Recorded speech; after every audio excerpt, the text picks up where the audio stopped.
Assalamualaikum warahmatullahi wabarakatuh. Saya Adrian Maulana dengan NIM 12580300178 dari kelas Sosiologi 2E. Di sini saya akan mempresentasikan tugas UTS mata kuliah PPI. Di sini saya menggunakan tema besar yaitu pengaruh media sosial terhadap remaja dalam perspektif sosiologi. Pada era digital saat ini, media sosial sudah menjadi bagian dari kehidupan sehari-hari, utamanya dalam kalangan remaja. Oleh karena itu, penting untuk memahami bagaimana pengaruhnya terhadap perilaku dan kehidupan sosial mereka. Selanjutnya, saya akan membahas 3 artikel penelitian yang relevan dari tahun 2021 hingga 2026. Baik, jurnal pertama ada Dampak Media Sosial bagi Remaja, karya Fani Mulyono tahun 2021. Jurnal kedua ada Media Sosial dan Eksistensi Remaja, karya Riau Wulandari tahun 2023.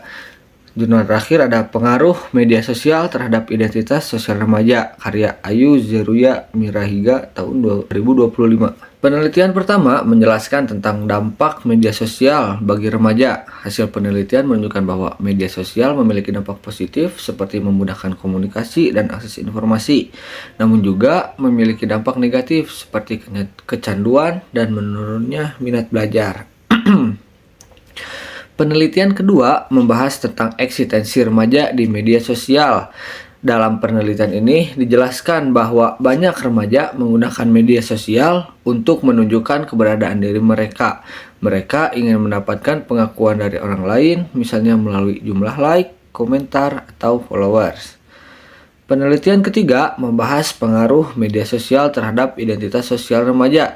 Hasilnya menunjukkan bahwa media sosial sangat berpengaruh dalam membentuk cara berpikir, gaya hidup, dan kepribadian remaja.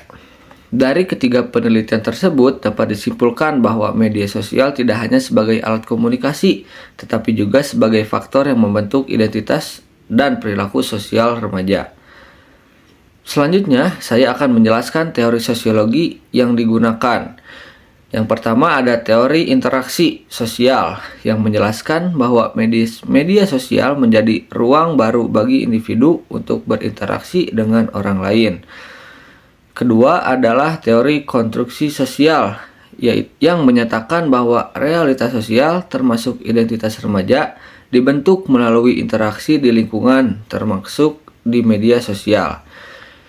Ketiga, ada teori kebutuhan dari Maslow yang menjelaskan bahwa manusia memiliki kebutuhan akan pengakuan. Hal ini terlihat pada remaja yang aktif di media sosial untuk mendapatkan perhatian dan eksistensi. Kemudian, ada metode penelitian yang digunakan dalam ketiga jurnal tersebut, meliputi metode kualitatif seperti wawancara dan observasi, serta metode kuantitatif seperti kuesioner dan analisis data statistik.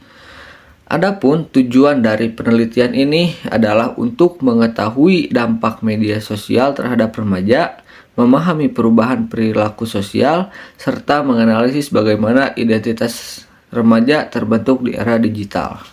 Selanjutnya, saya akan menjelaskan persamaan dan perbedaan dari ketiga artikel yang telah dibahas. Untuk persamaannya, ketiga artikel sama-sama membahas remaja sebagai subjek utama penelitian dan fokus pada pengaruh media sosial dalam kehidupan mereka. Selain itu, ketiga penelitian ini juga menunjukkan bahwa media sosial memiliki dua sisi, yaitu dampak positif dan dampak negatif. Ketiganya juga menyoroti adanya perubahan perilaku sosial pada remaja akibat penggunaan media sosial, serta menggunakan pendekatan sosiologi dalam menganalisis fenomena tersebut.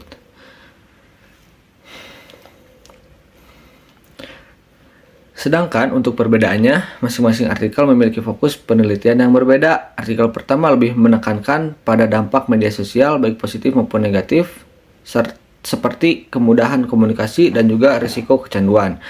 Artikel kedua lebih fokus pada eksistensi diri remaja, yaitu bagaimana remaja menggunakan media sosial untuk mendapatkan pengakuan dari orang lain, seperti melalui jumlah likes dan followers. Jurnal ketiga lebih menyoroti pembentukan identitas sosial remaja, di mana media sosial berperan dalam membentuk kepribadian, pola pikir, dan gaya hidup mereka. Dengan demikian, meskipun ketiga artikel memiliki tema yang sama, yaitu media sosial dan remaja, namun masing-masing memiliki sudut pandang dan fokus analis yang berbeda. Terakhir, terdapat research gap atau celah penelitian. Meskipun banyak penelitian yang membahas dampak media sosial, masih sedikit penelitian yang fokus pada dampak jangka panjang, pengaruh spesifik dari masing-masing platform media sosial, serta solusi untuk mengatasi dampak negatif tersebut. Sebagai penutup, dapat disimpulkan bahwa media sosial memiliki peran besar dalam kehidupan remaja, baik dari sisi positif maupun negatif. Oleh karena itu, diperlukan penggunaan yang bijak agar dampak negatif dapat diminimalisir. Sekian presentasi dari saya, mohon maaf banyak kekurangan. Wassalamualaikum warahmatullahi wabarakatuh.